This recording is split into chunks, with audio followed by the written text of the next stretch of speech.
Hi, my name's Ryan, and I'm not saying I hate the Nintendo Switch, but it's far from perfect. So the Switch has been out for over 18 months, and I've seen a lot of reviews on YouTube about it, but there's a lot of imperfections about the Switch that no one tells you about. I've been prompted to do this video today because this is the second time that my Joy-Con has broken. I'm not an aggressive gamer, and neither is my partner, but when your Switch controller breaks 2 times in less than 9 months that we've had it, it's a serious problem. In this video, I'm going to talk about the controllers, I'm going to talk about the build quality, and I'm going to talk about the graphics of the Nintendo Switch. So the Joy-Cons we've had a lot of issues with.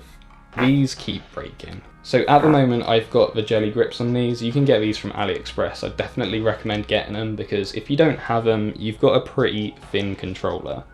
And as you can see on that, it kind of packs out the back so it's a little bit more easy to hold and more comfortable. Without the jelly grip on it, we're looking at a pretty thin and hard controller. There's not really much to grab onto and it's pretty smooth. If you're planning to just play multiplayer games with one controller, you're going to have a different layout on each controller, which gives you a little bit of a disadvantage on each one. So if you're going to play a game like Mario Kart and you're going to use this controller, you're going to have to lean over to accelerate. And if you're going to use this one, then you're going to have to lean over to steer. So I don't want to bash these too hard, because when you're playing in handheld mode, it feels relatively okay. However, if you're going to play multiplayer with these, then you're going to have a little bit of a hard time if your fingers are a little bit too big. So if you feel like Homer on that Simpsons episode where he wears a muumuu, you're going to have to look for another idea. The fingers you have used to dial are too fat. To obtain a special dialing wand, please mash the keypad with your palm now.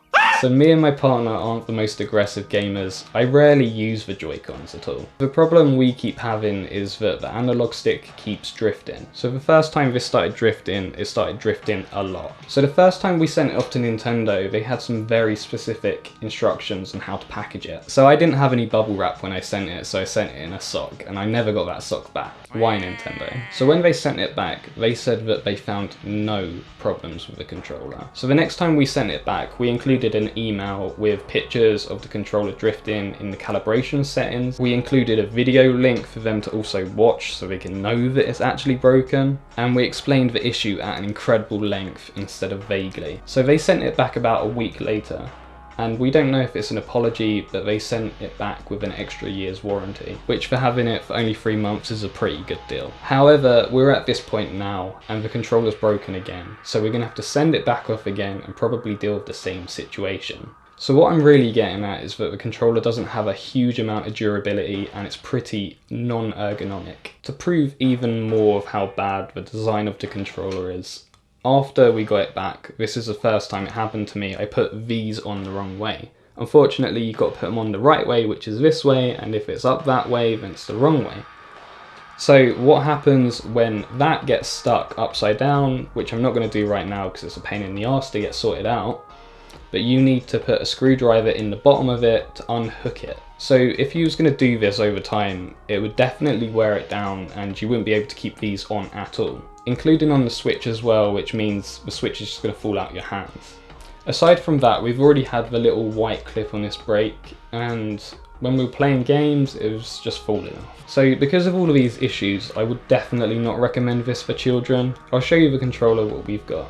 This is the HoriPad controller, and to be honest, it's a bit of a brick. So it's kind of like a mixture of an Xbox controller meets a Steam controller. That's what it feels like as well. It's got that kind of same slipperiness of the actual Switch controllers too, which makes it just uncomfortable. So if you've got one of these, you're going to notice how huge it is compared to that. And it's just uncomfortable. If they were going to do a new controller, they should put it somewhere in between. So really, I'm kind of hoping that they're going to create a controller like the Xbox Mini controller, which fits my hands a lot better because they aren't exactly the biggest. So the stark difference between these two sizes is absolutely ridiculous. To be honest, I like this controller because it definitely feels a little bit more robust than the Joy-Cons and I don't feel like I'm going to break.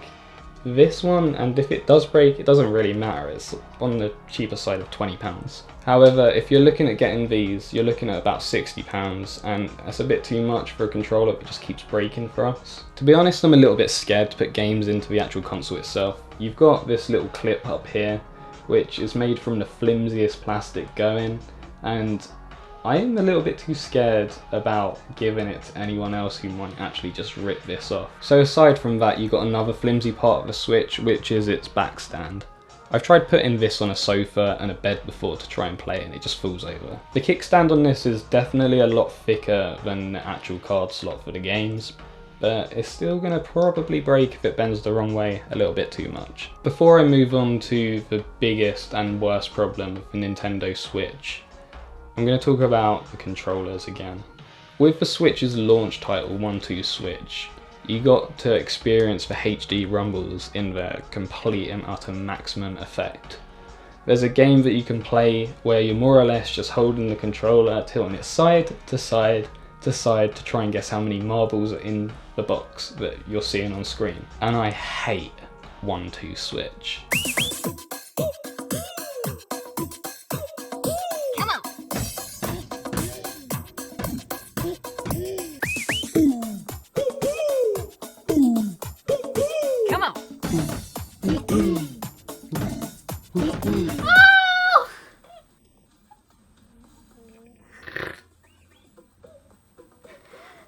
I've bought about 10 games for the Switch, and I've noticed that none of these HD rumble effects are in any other game. It just seems as if someone's just forgotten about it. So in Super Mario Party, we've only found that that's the only game that uses the controller's HD rumble a little bit creatively. And we even found out that apparently there are speakers in these controllers, which I didn't know about, and you probably didn't know about. I think it's a bit of a disappointment that no one's taken advantage of the HD rumble effects, because it's pretty cool, but it's just, I guess it's a bit limited of what you can actually do with it creatively. The most agitating thing about the Nintendo Switch is the fact that the game drops frames constantly.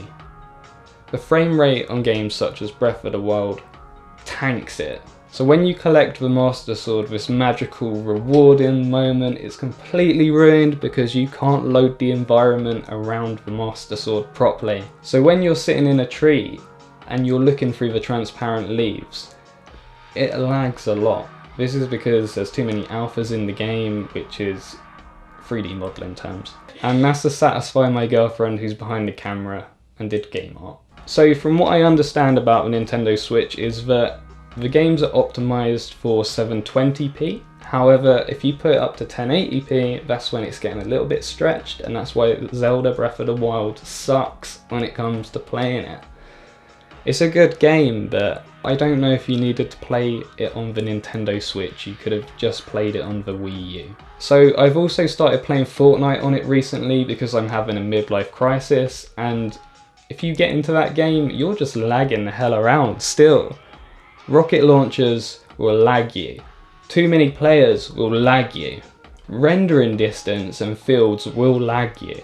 So I know that this isn't a Nintendo game itself, but if Zelda Breath of the Wild's doing it, then why is it lagging so bad? So Rockstar said recently that they wanted to release Red Dead Redemption 2 on every single system. However, when they tried to port it onto the Switch, it was just impossible. And this is because the game can't load properly without them butchering the graphics. So the thing with Nintendo is, I don't know why they do it, but they're always a little bit behind on the graphics stage of things. When the Wii came out, they didn't actually have a HDMI cable for it, when the Xbox was already using a HDMI cable. Nintendo made a compromise when it came to making a console that would be a home system as well as a portable system. However, is it worth it if they can't run their own games in all their glory? I understand it's meant to be a family-friendly system and it's not meant to be too realistic and whatever, but if you can't run your own games, then maybe you should try reevaluating the console itself. I want to hear what you guys have to say about the Nintendo Switch. I want to hear the bad things that you have about it, not the good things. So we can start up a conversation and prove that not everyone has a squeaky clean, amazing Switch like I've seen every single review on YouTube about. So drop a comment below and I'll try and get back to everyone. I'm Ryan, and thank you for watching Honey Bear. Feel the beat!